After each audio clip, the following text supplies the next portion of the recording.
अस्सलामुअलैकुम। क्या आपको भी ऐसा लगता है कि आप इस घर के लिए अपनी जान लड़ा रही हैं, सबका ख्याल रखती हैं, अपनी ख्वाहिशात कुर्बान करती हैं, लेकिन बदले में आपको वो इज्जत और वो अहमियत नहीं मिल रही जिसकी आप हकदार हैं? क्या आपकी खामोशी को आपकी कमज़ोरी समझ लिया गया है? याद रखिए, घर की मलिका वो नहीं होती जो सिर्फ काम काज में खुद को थका दे, बल्कि मलिका वो होती है जो अपनी इज्जत नफ्स को बचाना जानती हो। जब आप खुद अपनी कदर करना छोड़ देती हैं, तो दुनिया भी आपको अहमियत देना बंद कर देती है।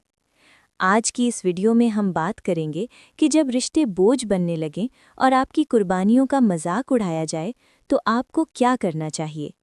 हम सीखेंगे कि अपनी शख्सियत में वो वक़ार कैसे पैदा करें कि सामने वाला आपकी बात सुनने और आपकी इज्जत करने पर मजबूर हो जाए।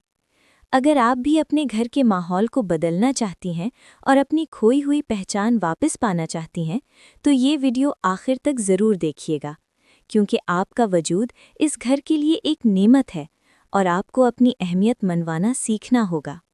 याद रखिए, लोगों की नज़रों में अपनी कदर करवाने के लिए सिर्फ ज़बान की मिठास काफ़ी नहीं होती, बल्कि आपके लहजे में वो वक़ार होना चाहिए जो दूसरों को हद पार करने से रोक दे।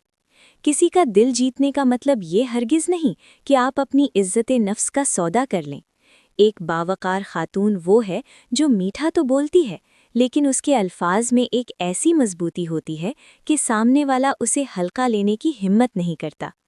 अगर आप चाहती हैं कि लोग आपकी इज्जत करें, तो सबसे पहले खामोशी का फ़न सीखें। हर बात का जवाब देना ज़रूरी नहीं, कभी-कभी आपकी बावकार खामोशी सामने वाले को अपनी गलती का एहसास दिला देती है। अपनी शख्सियत में वो ठहराव लाएं कि आपकी मौजूदगी घर में एक सुकून और रोब का बायस बने। जब आप खुद अपनी कदर करेंगी, तभी ये दुनिया आपको वो मकाम देगी जिसकी आप हकदार हैं।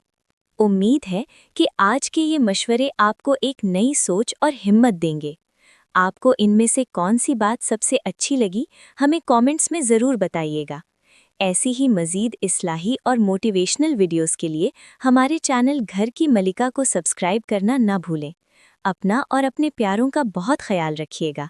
अल्लाह हाफ़िज़।